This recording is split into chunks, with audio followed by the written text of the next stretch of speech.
Bonjour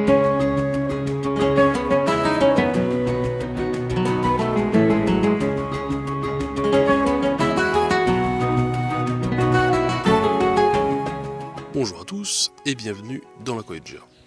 On se retrouve aujourd'hui à la rencontre d'Alexis et de sa passion qu'il transmet autour de son activité Geste Racine.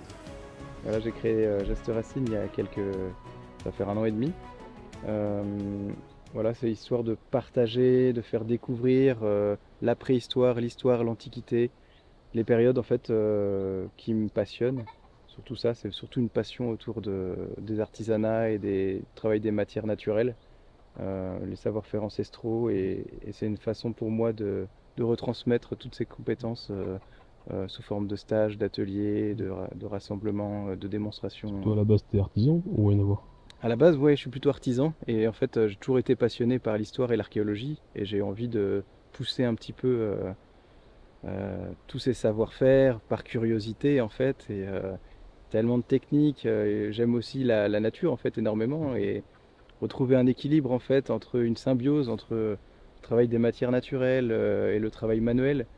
Les ressources que la Terre elle, nous offre avec ce qu'on peut trouver partout où on va, tout est utilisable quoi. Que ce soit du bois pourri pour le fumage des pots, de l'écorce, des pierres pour tailler des silex, tout est utilisable quand on connaît.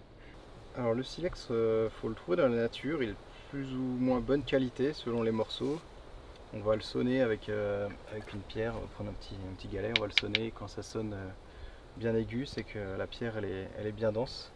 Donc là j'ai différentes qualités, j'ai du silex du Grand Pressigny, j'ai du silex de la Baltique, ou du silex de Normandie qui est un peu plus gris. Voilà. C'est une technique de débitage assez simple. Donc on taille une préforme qu'on appelle un nucléus. Ouais. Voilà, c'est ça. Ça va permettre de débiter des lames en percussion indirecte à l'aide d'un petit maillet et d'un outil en bois de serre, un petit andouiller en bois de serre.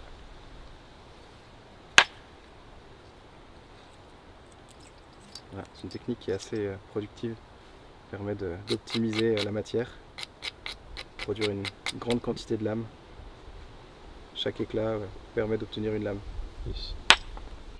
J'ai commencé d'abord par faire toutes les recherches qui tournent autour de l'archéologie parce qu'on ne se lance pas comme ça sans connaître en fait comme on faisait nos ancêtres.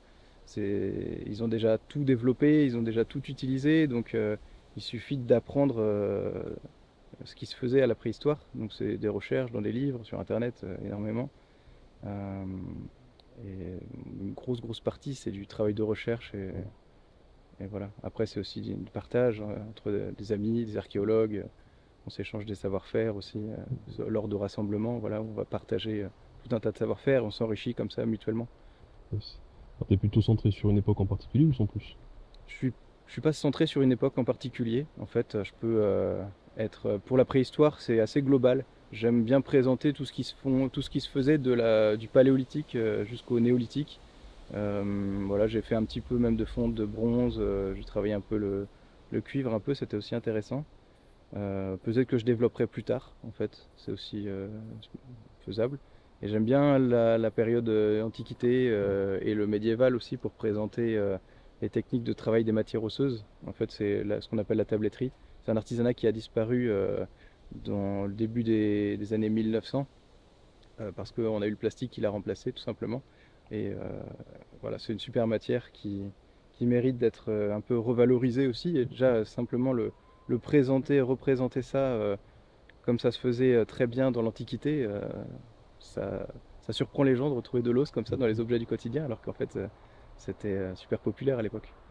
Alors, quand t'as créé Geste Racine, t'as commencé par quoi? Alors en fait j'ai commencé d'abord par une association pendant presque 10 ans. J'ai créé mon association qui s'appelle Vidarson. C'était à la base basé sur la période viking. Et puis en fait petit à petit je me suis tourné vers d'autres époques et là je me suis dit mais en fait voilà, l'association elle tourne bien. J'ai fait mon petit réseau, j'ai envie de développer. Pourquoi pas essayer d'en vivre en fait et tourner autour de ça en professionnel. En fait, moi ce que je propose surtout c'est des stages de tannage. Après ça s'oriente aussi vers là comme ce stage ici, c'est sur vraiment les arts de la préhistoire. Ce que j'appelle les arts de la préhistoire, c'est le travail des matières naturelles, la taille du silex, le travail des matières osseuses, toutes les matières naturelles disponibles à l'époque qu'on peut avoir de nouveau. Et du coup, les stages sont assez axés sur le travail manuel pour reconstituer une partie du matériel que les hommes préhistoriques pouvaient avoir. Du coup, chaque participant crée son petit kit et puis on peut repartir avec son petit nécessaire préhistorique et puis développer après à la maison ses savoir-faire, quoi.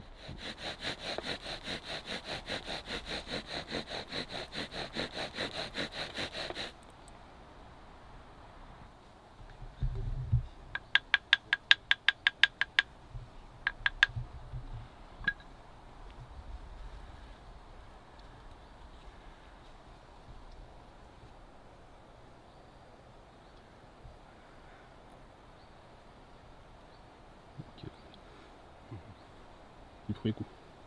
Ouais. Alors, t'as des idées pour la suite? T'aimerais avoir un lieu à toi?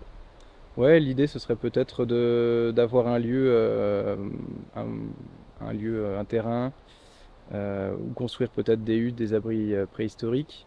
Et sinon, il y a un autre projet aussi qui me tient à cœur, qui se déroulera sûrement en Norvège, c'est le projet Litika, euh, où là, du coup, on est sur un grand espace sauvage, dédié exclusivement pour la période préhistorique et la vie sauvage. D'accord. Donc là, ce serait sur 230 hectares à peu près, en plein cœur de la Norvège, avec voilà, une nature assez luxuriante, ça fait assez rêver. Et le but, ce serait de pouvoir aussi voilà, transmettre des compétences primitives en fait, aux gens qui voudraient se former et ensuite faire des immersions plus ou moins longues avec tout le matériel reconstitué, les sacs de couchage en peau, les vêtements tannés, les outils en silex, et puis voilà les petits accessoires en matière naturelle. Et ça, alors, j'imagine qu'il n'y a pas de CAP d'art primitif. Comment tu t'es formé toi? Alors moi je me suis formé un peu en autodidacte. Ça a été assez long. Voilà, j'ai passé là sur juste la période de la préhistoire au moins 4 ans à pratiquer avec beaucoup d'erreurs. On apprend en faisant des erreurs et ça s'est fait progressivement en fait. Voilà, j'ai développé presque En chaque testant, en année. essayant. Ouais. Comment? En testant, en essayant. Ouais, voilà, c'est Ouais. ça. C'est vraiment ma ligne directrice en fait, c'est l'archéologie expérimentale. Du coup, je vais d'abord rechercher dans les sources archéo les outils utilisés pour fabriquer tel ou tel objet et je vais essayer de les reproduire pour retravailler de la même manière.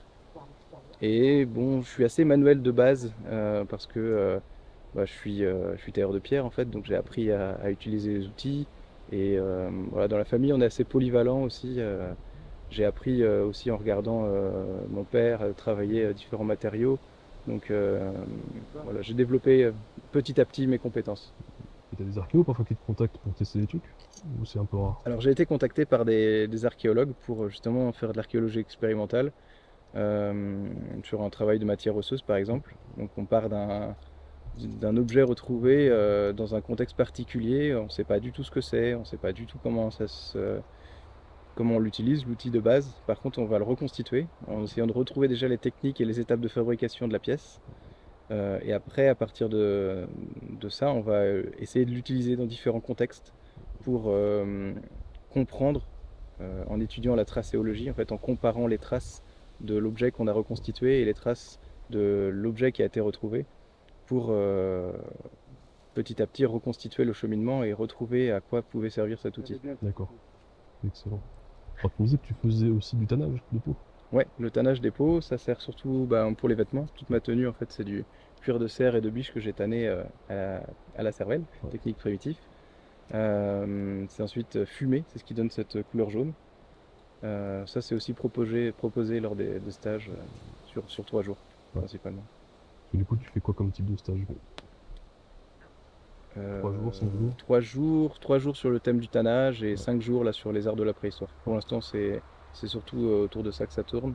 Peut-être qu'il y aura l'année prochaine un niveau 2 pour ceux qui veulent développer archerie, fabrication des flèches, peut-être fabrication des propulseurs aussi et des saguets.